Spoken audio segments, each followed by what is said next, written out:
Vincent, looking forward, next 5 years or so, where do you see the TV landscape? Who will be the winners? Who will be the losers? What do you see as measurement? What do you see? Sure. I think the winners will be this is, I think, contrary to consensus. I think the winners will be the tier 3 networks, the folks who have been traditionally overlooked by major advertisers and brand marketers, the folks who've been punished by the cable MSOs, DBS, and telcos. I think this is a bottom for them. The reason I believe this is the worst is behind them is because I do believe in programmatic TV. I think that is their salvation. I think it allows them to connect with advertisers in a way where it's highly relevant and optimized specifically for their niche audiences.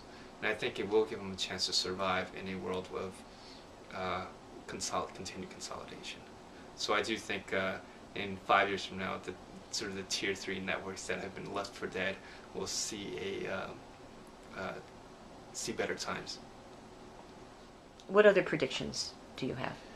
I think in a world where we're trending towards a world of two Comcasts, new distribution vehicles will emerge, and I think that is also going to be another salvation point for the tier 3 networks. So guys like Roku, guys like devices like Google's Chromecast, over time I can see them morphing into fully functional, full service streaming devices where you can subscribe to networks that you won't find on DirecTV, you won't find on Time Warner. And it could be incredibly niche specific networks where the audiences won't be that high, but they will find new business models. So I think what I'm trying to say is the streaming devices will open up a new delivery mechanism where they can support tier 3 networks through a combination of small monthly subscription fees and a robust e-commerce or direct response channel. And I do think the technology is there. I think it's a matter of time, and I do think it will happen within the next 5 years. You and I have very similar perspectives on measurement. Yeah. What do you think? And I'll just agree. Yeah. You know how I feel about this. I think measurement is the most important and most overlooked function within the entire media ecosystem. It is the connective tissue. It makes all the pieces work together.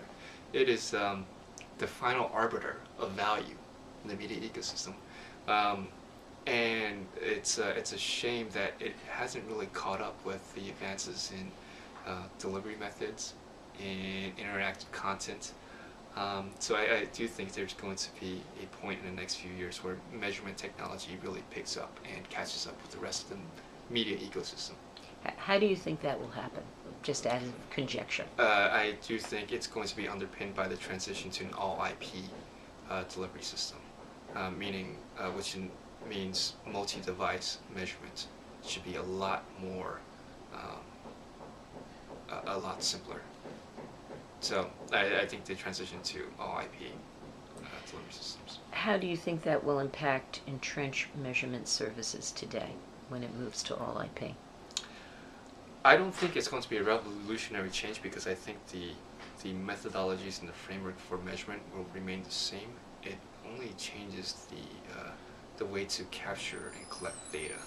So if you're someone like if you're Nielsen, you should be able to adapt to the changes in this transition fairly easily. The research methods, the sampling methods, the data collection methods will more or less remain the same.